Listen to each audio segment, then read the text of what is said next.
Welcome to scissor classes. हमारी जो number series चल रही है रीजनिंग में, आज उसका तीसरा भाग है। अभी तक हमने जाना था संख्याएं बढ़ जाती हैं, बढ़ करके घट जाती हैं। आज जो हमारी सीरीज आपके सामने ये लिखी है, यहाँ आपको बिल्कुल आसान सी भाषा में दिख रहा होगा कि ये आपका वर्ग सीरीज है। ये 1 का स्क्वायर है, ये 3 का है, ये 5 का है, ये 7 का है। इसका मतलब आगे किसका स्क्वायर होगा? 9 का होगा। 1 का स्क्वायर, इसके बाद में ये आपका 3 का स्क्वायर, 3 के बाद में 5, 5 के बाद में 7, 7 के बाद में यहाँ क्या होगा? 2 के गैप से है, इसका मतलब यहाँ 9 होगा। और 9 का स्क्वायर आपका कितना होता है? 81 होता है। इसमें लिखा है 4, 7, 12, 19 और 28। कैसे हम डील करें? तो आपको बताया गया था अगर कोई सीरीज लगातार इंक्रीजिंग है, मतलब बढ़ रही है, और बढ़ने का क्रम अगर तेजी से नहीं है, तेजी का मतलब दुगना, तिगुना, चार गुना ऐसा नहीं है, तो फिर यहाँ पे हम लोग पॉजिटिव सीरीज को सर्वप्रथम चेक करते हैं।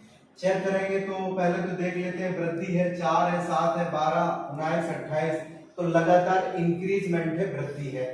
अब वृद्धि आपकी दुगनी तिगनी जैसी तो है नहीं, 4 और 8 दुगना का भी संबंध नहीं है। इसका मतलब ये हुआ कि यहाँ आप ऐड चेक करेंगे, जोड़ चेक करेंगे। 4 में आपने 3 ऐड किया, 7 हो गए। 7 में आपने 5 ऐड किया तो 12 हो गए। 12 में आपने 7 ऐड किया, 12 और 7 19 हो गए। इसके बाद में यहाँ आप कितना ऐड करेंगे? आप यहाँ पे ऐड कितना करेंगे? तो 3, 5, 7।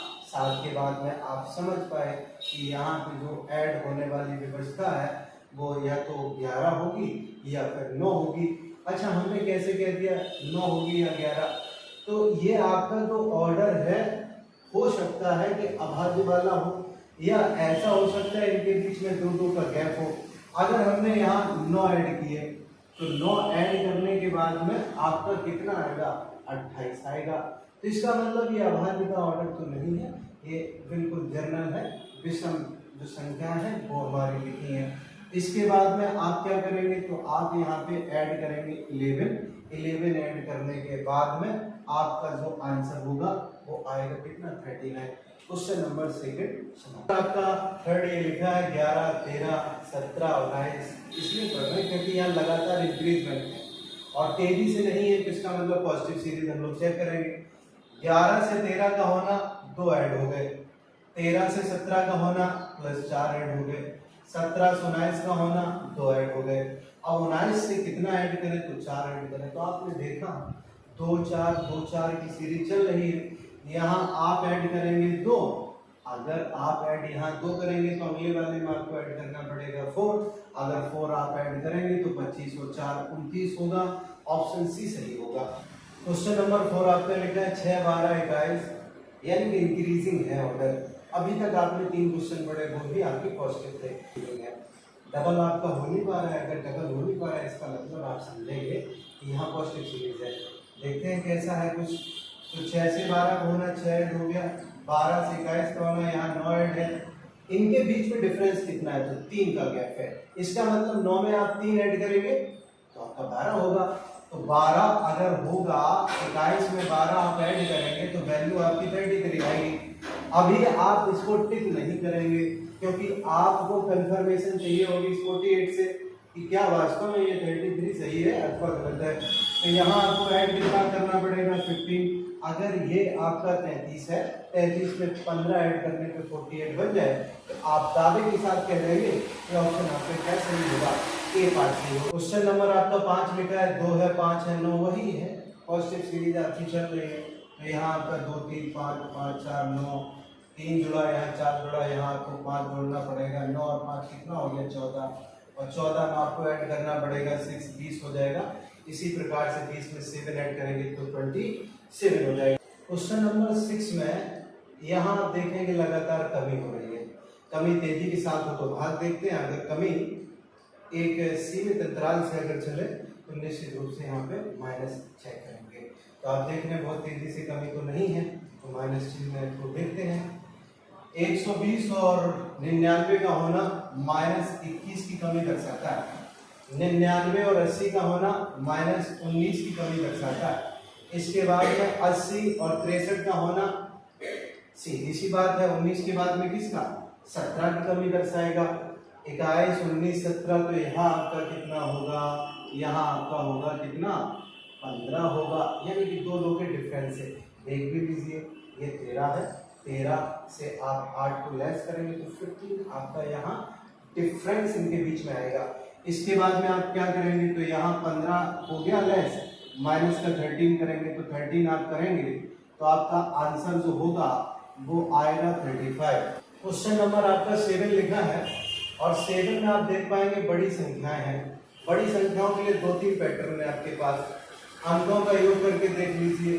अंकों का योग अगर ना हो तो आप देखेंगे अगर संख्या बढ़ रही है, लगातार बढ़ रही है, हो सकता है इनके बीच में समान अंतर हो, समान का गैप हो। चलिए चेक करते हैं आखिरकार क्या है। सबसे पहले अंकों का योग करते हैं तो 12, 3, 15, 17, यहाँ 8 और 5 आपका कितना हो गया 13, और 13 और 4 की बात करें तो यहाँ भी 17 है, और 8 यहाँ लिखे हैं, 6 और 4 10, 10 8 18, और आप कहेंगे ये तो आगे निकल गई बात, यानी कि जो योग हो रहा था उससे आगे निकल गई। इसका मतलब ये पैटर्न आपका योग वाला तो नहीं होगा। जब योग वाला नहीं होगा तो इनके बीच में अंतर देख लेते हैं, आखिरकार अंतर आखिरकार इनके बीच में है कितना। तो जब आप करेंगे 5840 में से लेस करेंगे 4832 तो 1008 आएगा। इसी प्रकार से जब यहाँ पे आप गैप देखेंगे तब भी 1008 आएगा। इसका मतलब अगली जो संख्या होगी 1008, इसमें आपको क्या करना पड़ेगा, ऐड करना पड़ेगा 1008। जब आप ऐड करेंगे जैसे 4832 में 1008 ऐड किया 5840 बना, 5840 में 1008 ऐड किया तो ये आपकी वैल्यू बनी। इसी के साथ साथ में अगला जो आपका आंसर होगा वो कुछ इस प्रकार से रहने वाला है। आपका यहाँ क्या हो जाएगा 8 और 8 16, 4 और 1 आपका कितना हुआ 5, अगली लाइन में 8, 6 और 1 आपकी वैल्यू कितनी बनेगी 7, तो आंसर होगा 7856। क्वेश्चन आपका 8वां लिखा है 10 आप कहेंगे यहाँ तो बड़ी तेजी है, लेकिन यहाँ पे इतनी तेजी नहीं है, यहाँ तो बिल्कुल समाप्त हो गया, आपका गुना भी नहीं है। इसका मतलब आप ऐड चेक करें, जोड़ चेक करें, यहाँ जोड़ कितने का है 90 का जोड़ है। 90 के बाद में यहाँ आपका 100 ऐड हो रहा है, 100 के बाद में आपका यहाँ 110 ऐड हो रहा है, 110 के बाद में आप समझदार 90 100 110 तो 120 ऐड आप करेंगे।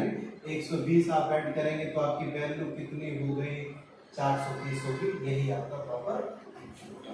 तो ये आपका क्वेश्चन नंबर 9 लिखा है 0 2 8 14। इसका मतलब ऐड आपको चेक करना पड़ेगा। इनके बीच में 2 का डिफरेंस है, 2 के बाद में आप यहाँ चेक करेंगे 6, 8 और 6 आपका कितना हो गया 14, 2 के बाद में 6, यानी कि एक ही संख्या 2 बार रिपीट है। तो 14 के बाद में आप यहाँ पे कौन सी संख्या लिखें जिससे इन दोनों के बीच में भी समान ही अंतर आए। तो आप कहेंगे कि अगर 34 बनाना है तो आपको 24 लिखना पड़ेगा। क्यों? क्योंकि यहाँ आपका 10 है, 10 में 14 ऐड करेंगे 24, और 24 में 10 ऐड करेंगे तो आपका 34 होगा।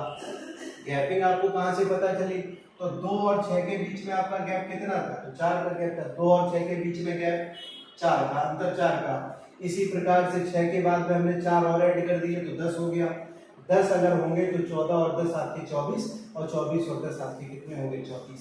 अब चलते हैं अंतिम प्रश्न 10वें की तरफ। क्वेश्चन नंबर आपका 10वां लिखना है। अब क्वेश्चन 10 में 4 के बाद 6, 6 के बाद 9, ये आपका थोड़ा सा अलग आपको लग रहा होगा कि 13 से 1/2 तो कहाँ से आ गया।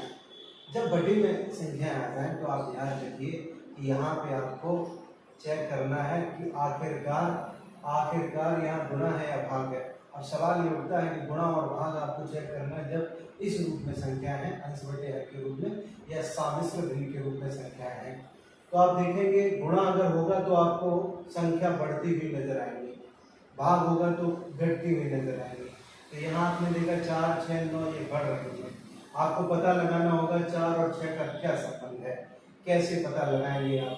आसान है, देखिए 4 और 6 का आपको संबंध बताना है। 4 में किसका गुणा करें कि 6 बन जाए, तो हमें पता नहीं है किसका गुणा करें, तो मान लेंगे x का गुणा करें। आप कहेंगे गुणा आपने कहाँ से समझा? तो गुणा आपने सीखा इस वाली सीरीज से लगातार ये बढ़ रही है और अंश बटे हर के रूप में सामिश्र संख्या के रूप में 13 से 1/2 आपको गिवन है। देखते हैं आखिरकार कितने का यहाँ गुना हो रहा है। ये आपका पहला प्रोसेस रहेगा, हर जगह अप्लाई हो ऐसा जरूरी नहीं है। 6 बटे आपने 4 कर दिया, 2 दूना 4, 2 3 6, कितना गुना आया 3/2। अगर यही बात यहाँ भी चल रही है तब तो अच्छी बात है। देखते हैं अप्लाई होता है कि नहीं। तो 6 में मल्टीप्लाई करेंगे 3/2 का, 2 तिया 6, 3 तिया 9, इसका मतलब 3/2 का आपको मल्टीप्लाई करना पड़ेगा। इसी प्रकार से यहाँ भी ये 3/2 का मल्टीप्लाई करके बताया गया है। आगे जब आपको आंसर निकालना पड़ेगा तो आंसर में 13 सही 1/2 जो आपका लिखा है इसमें आपको मल्टीप्लाई करना पड़ेगा 3/2। सही से लिख लीजिए, 13 दूना 26 और एक कितना हो गया 27। यहाँ लिखेंगे आप 27/2 और गुणा यहाँ आपका है 3/2। 27 भी आपका 81 होता है तो यहाँ आपको लिखना पड़ेगा 81/4। अब 81/4 का मतलब भाग के रूप में अगर लगाएं, भाग अगर आप देंगे तो ये आपका बनेगा 20 सही 1/4, यानी कि ऑप्शन नंबर बी आपका सही है।